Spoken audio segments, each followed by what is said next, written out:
All right, welcome back to the show, everybody. Hope you all are having a good day so far. So, I got a super thanks sent to me, and it was to react to this specific video here.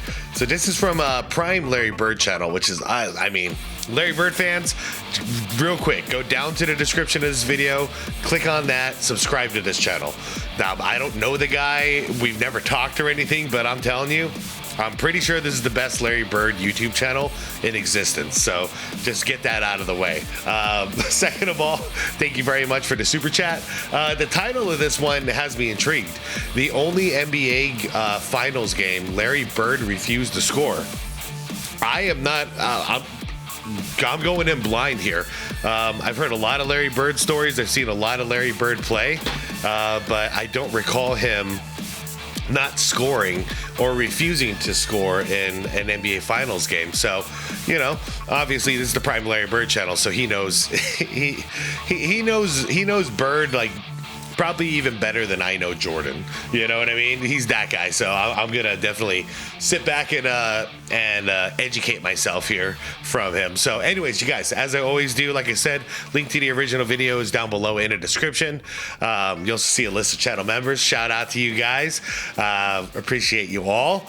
And I think I want to get right into this. So like the vid if you could, all that good stuff, and let's hear a Larry Bird story.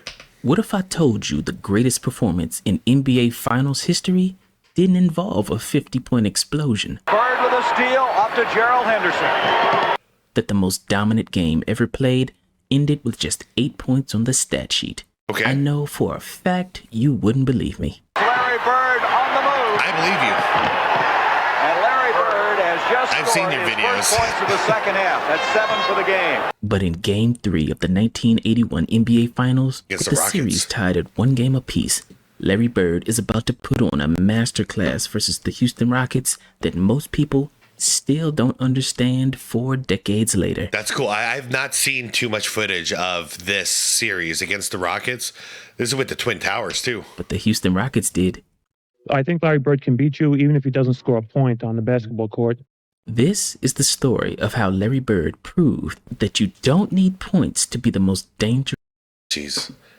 Talk about do whatever you need to do. 21 rebounds in each of the last 2 games in championship series. What the hell? That's Dennis Rodman numbers. Player on the floor, because Larry Bird wasn't just a player in the Celtics system. He was the system. Fair enough. And in Game 3, Bird's fingerprints were on every single possession, even when he wasn't shooting the ball. Bird up to Carr. ML Carr. Would you believe that you could be winning a playoff game like this and Bird only has 8 points? Yes. Oh, wait a minute. You asked me when... Series average, 19 points and 21 rebounds, 6 assists, averaging 45 minutes. Averaging, I'm trying not to raise my voice, averaging 21 rebounds. What the hell? I think that they'd be winning by this large a margin with Bird only 8 points. And since I was sitting here watching, yes, I would believe it. Because with a good ball player, statistics won't give you any idea if you just look at one statistic of how they play. Yeah, that's such true words. That's exactly what I say too these days. So yeah, the numbers lie in my opinions. I made that plural. No, the numbers don't lie. They just don't tell the true story. You got to watch the game. And guys, 21 rebounds in it. Well, I remember the last Bird video. I said Bird is an underrated rebounder. I even was underrating him. Okay, so. Guys, every once in a while you're going to hear somebody who says like, yeah, in my opinion, Larry Bird is the GOAT. He's the greatest of all time. Leave that guy alone. Leave him alone. He has reasons why he thinks Bird's the greatest of all time. You know, like, just let it be. I never debate that. Someone says Larry Bird, I'm like, yeah, fair enough. Fair enough. May 9th, 1981, Houston, Texas.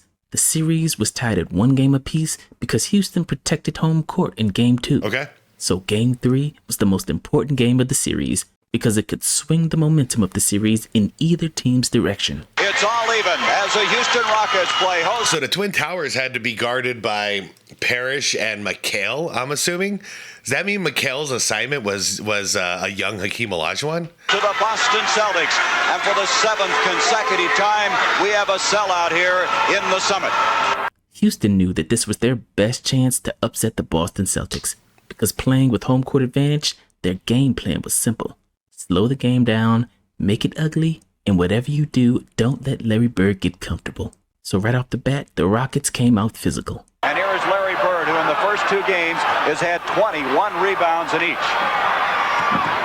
And you can already see how physical this may be. It's going to be Boston's basketball. The game's not a couple of seconds old, and Chris Ford thinks he's gotten run into by a couple of trucks.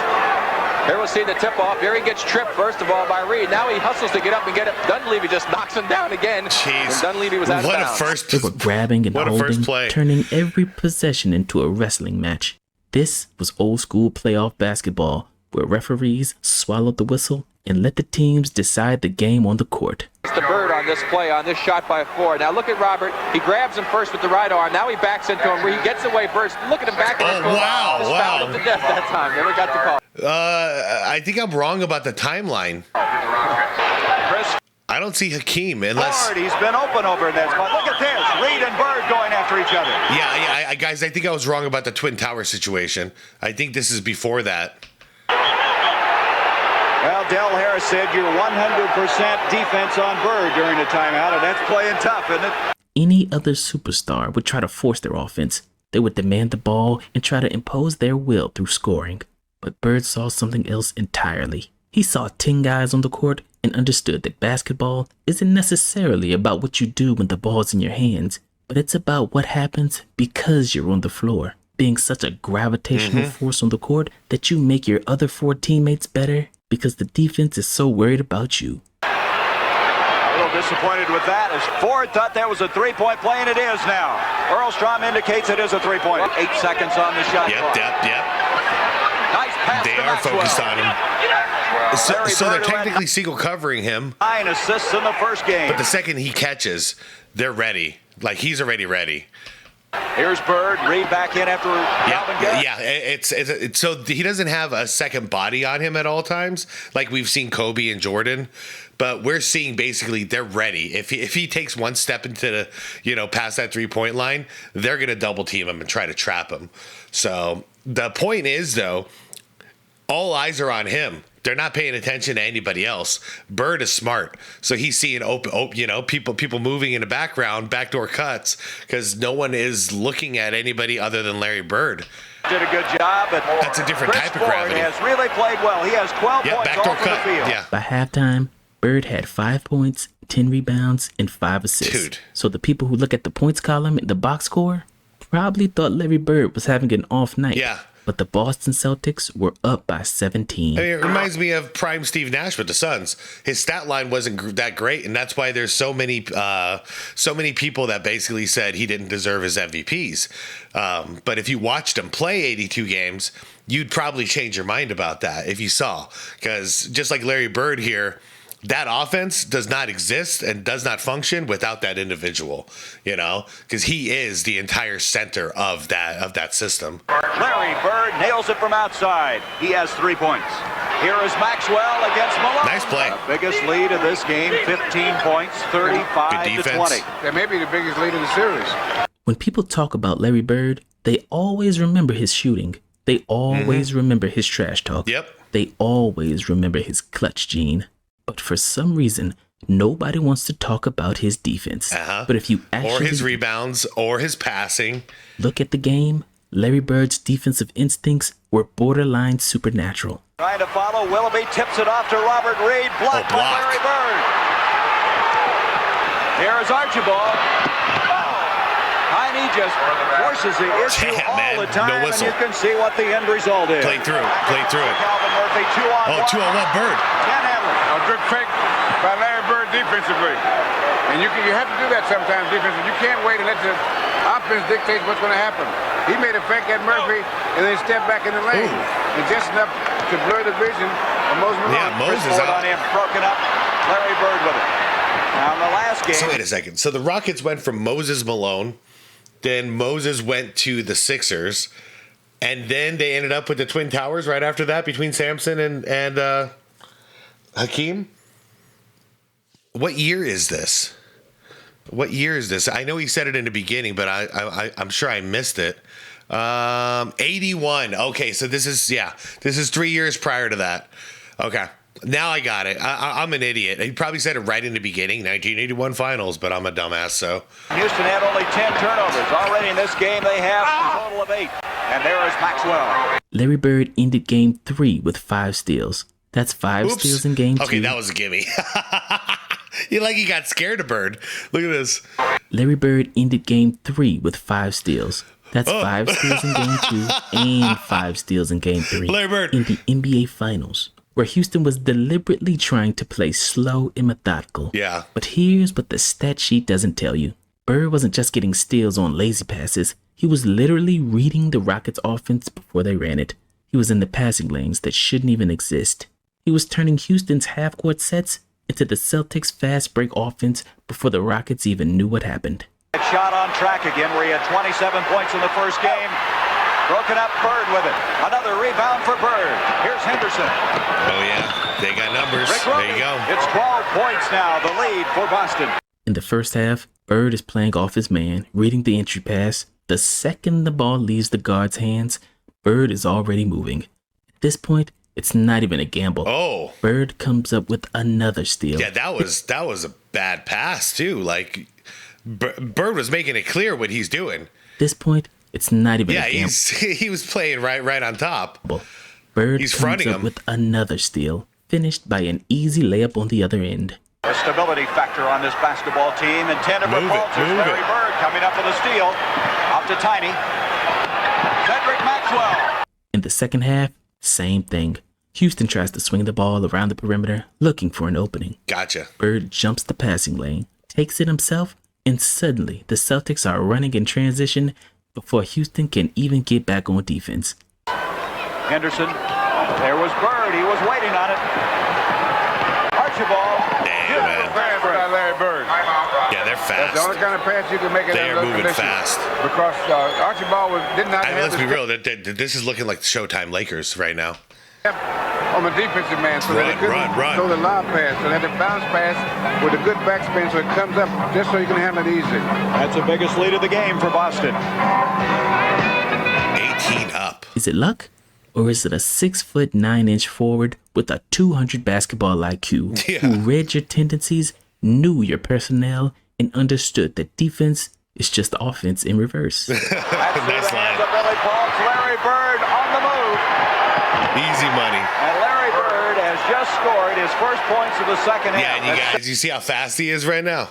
This is a pre-injury Larry Bird. This is a healthy Larry Bird.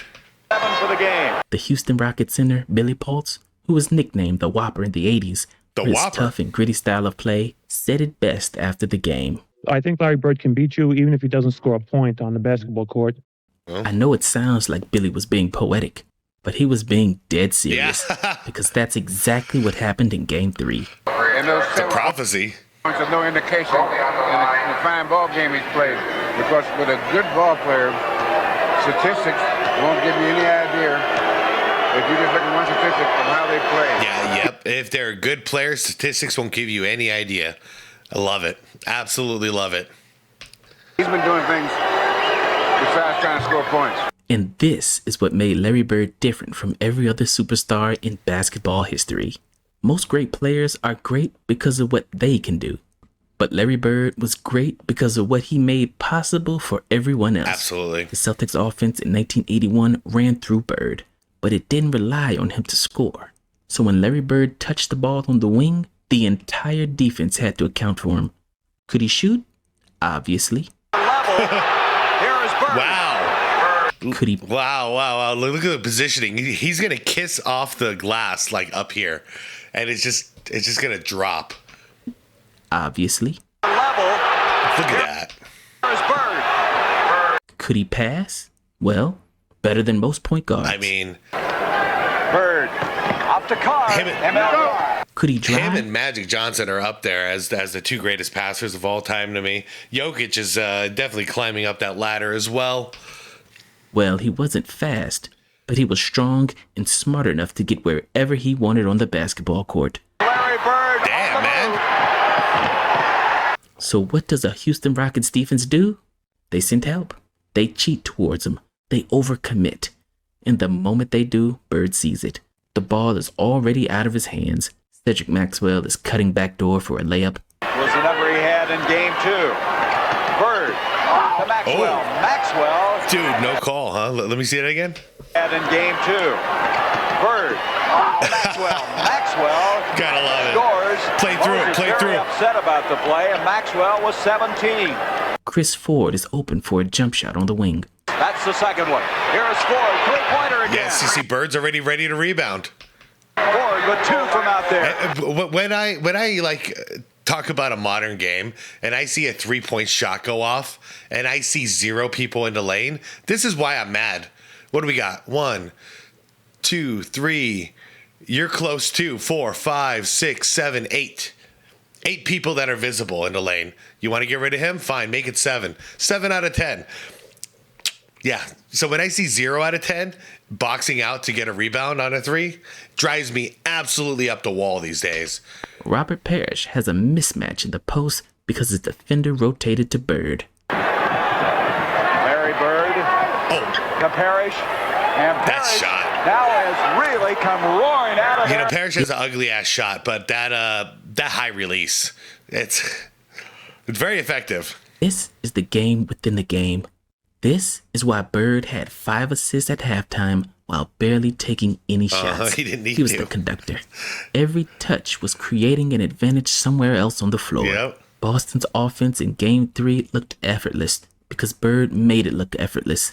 The ball moved, guys were open, and the Celtics were getting great looks possession after possession because Bird's mere presence. I know, and he's running it not only in transition, fast breaks, but in a full set. Like, he's breaking it down. It's almost like he's like Larry Bird meets Magic Johnson meets Dennis Rodman in this game.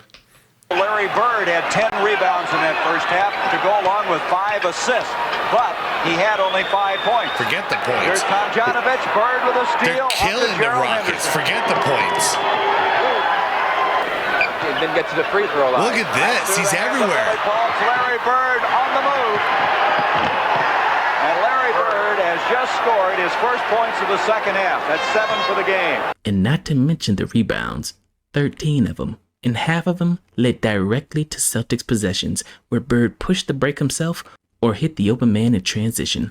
He was grabbing defensive boards and immediately turning defense into offense, which is another thing that the stat sheet doesn't quite capture. Absolutely. The tempo. He controlled it. Murphy looking for his first 2. Rebound by Bird. Robert Parrish. Look at this Rebound guy. Bird, and Bird already has a handful of them. Now the level is checked in. Rebound Bird. Out to Chris Ford. Murphy. Look out. Malone and Roby shoving Did you inside. hear that sound? Oh, that was like the skin scraping up. I was like burning on that hardwood. Damn, I forgot what that feels like. That hurts. Here's Moses making a move. Look at this. Oh, get up, Bird. On the floor again. I didn't hear no bell. Get up. He's down, but he gets it off to Bird. Back to Maxwell. Chris Damn, Ford. man. Hustling Chris Ford. See, that kind of ball movement's contagious, too. You see? I mean, we used to see the Showtime Lakers do it, too. Even if Bird's not in it, it's contagious. Everyone is looking for the open man. That's the way to run it. Larry Bird made the key pass to get that ball up court to stretch out the defense. Now here's the beautiful irony of Game 3. Because Larry Bird was famous for his fourth quarter takeovers, he was the guy who'd cruise through 3 quarters, get all of his teammates involved, then put the game away in the final 12 minutes with a bunch of impossible shots and cold-blooded clutch buckets.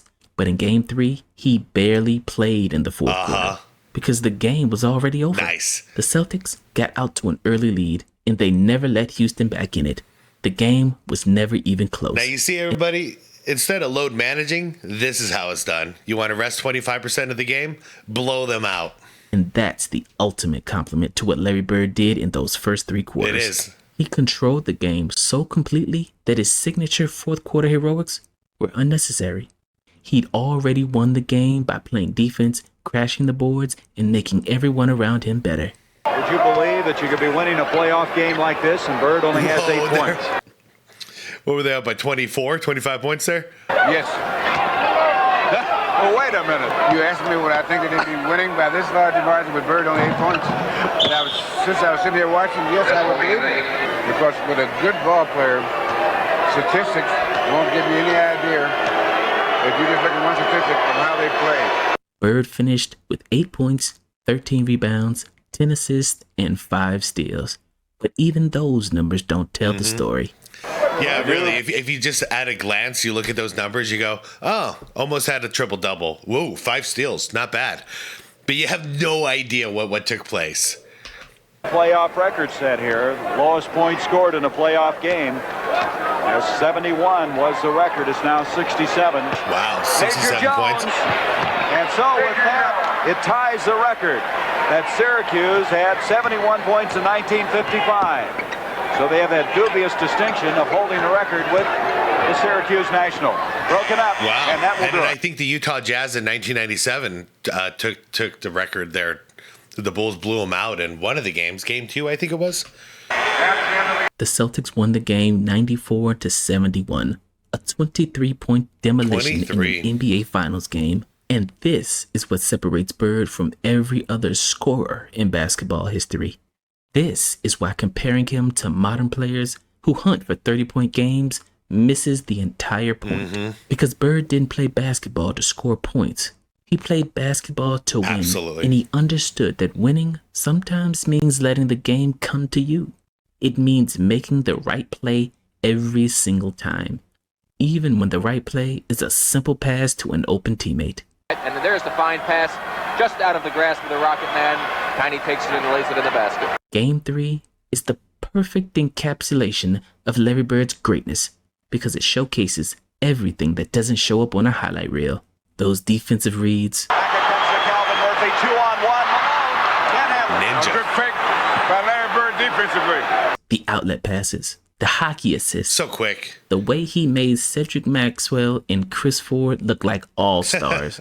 Even though neither one of them ever made an all-star team in their entire life. Malone and Roby shoving inside. Here's Moses making a move. No, Bird on the floor again, trying to get the rebound. Archibald, he's there down, you go. but he gets Everyone's it off hustling. to Bird.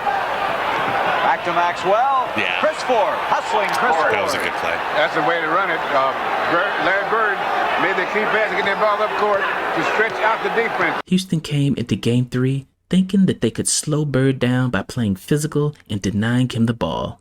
And in a way, it kind of worked. He only scored 8 points, but he still destroyed them. Yeah. He still controlled every single aspect of the game. He still made it impossible for Houston to execute their offense or get into any kind of rhythm. And he still made sure his teammates got easy looks while the Rockets had to fight for every inch. And that's the mark of a true system player. Except Bird wasn't playing in the system. He was the system. Yeah, move over James Harden. Like, Bird was actually the system. The offense ran through him, the defense keyed on him, and every possession was shaped by what he might do next. Would you believe that you could be winning a playoff game like this and Bird only has 8 points? Yes. Oh, wait a minute. You asked me what I think that they'd be winning by this large a margin with Bird only 8 points. And since I was sitting here watching, yes, I would believe it. Because with a good ball player, statistics won't give you any idea if you just look at one statistic from how they play. Game 3 would largely be forgotten by history because 8 points in a blowout win doesn't make for great television. But if you understand basketball, and I mean really understand it, then Game 3 is the most impressive performance of the entire series because Bird did everything. That's fair. If I saw a 23-point blowout and Bird barely scored and didn't play in the fourth quarter, I would just assume the Rockets just sucked it up that day. I wouldn't have known how it actually went down, because this looks less like it was the Rockets sucking and it was just Larry Bird on a freaking mission.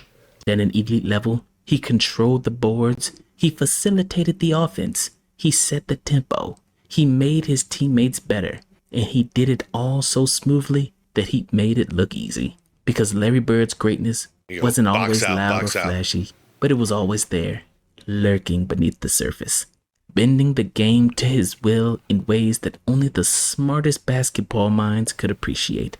I think Larry Bird can beat you even if he doesn't score a point on the basketball court. Billy Pultz was right. Larry Bird could beat you without scoring a point. And in Game 3 of the 1981 NBA Finals, he came pretty damn close to proving it. Damn, that was a cool one. That was a cool one. First of all, thank you for the request to watch that. That is a story I did not know, and I'm really glad I know it now. And also, I mean, what is there to say, guys? There are very few players I've ever seen that literally can control a game without scoring the ball. Him and Magic, man, it's hard to really truly think of anybody other than them who have really accomplished that feat. You can talk about guys like Steve Nash or John Stockton, but I don't think they had that same impact. And you all know I'm a big Steve Nash fan. Nash still had to score. We every night, we still needed like 15 points out of Nash to be successful. Because basically if he didn't take that open shot every so often, what was going to happen? They were going to sag off of him, and it was going to start to clog up the lane, making his pick and rolls and all of his passing fiascos way less effective. So he definitely needed to score. This was a different system. This wasn't dual pick and roll. Like this was really just fast break basketball that I was watching here with the Boston Celtics. So yeah, and he did it with more than just passing. The passing was just one thing, but really, I think he won by with his rebounding, because the rebounds were the things that led to the outlet passes, and that's what got the pace moving. So, anyways, I don't know, really cool stuff though. But I can't really think of anybody else that has impacted the game like this without scoring the bucket.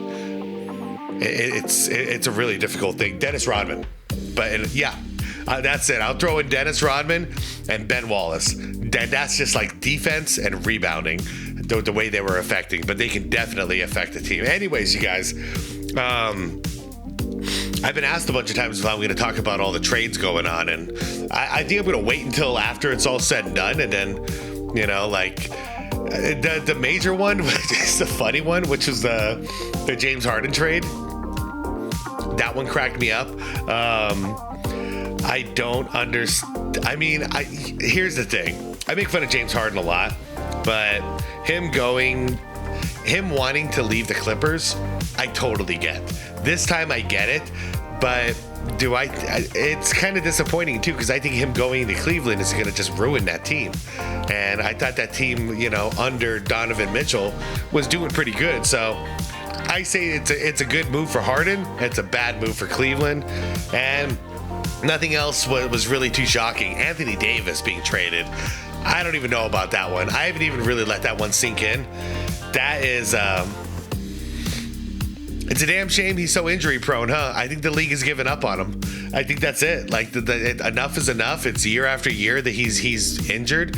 I know he's one of the best big men out there when he's healthy, but he's just never healthy. So I understand. It's time to move forward with somebody more consistent. Anyways, that's just off the top of my head about all the trade news and stuff. But I'll be back later tonight with another video, and I hope you guys tune in for that too. Guys, I'll see you all in the comments, okay? Like the vid on the way out. Hit that subscribe button if you could. And most importantly, my friends, it's to be water, my friends.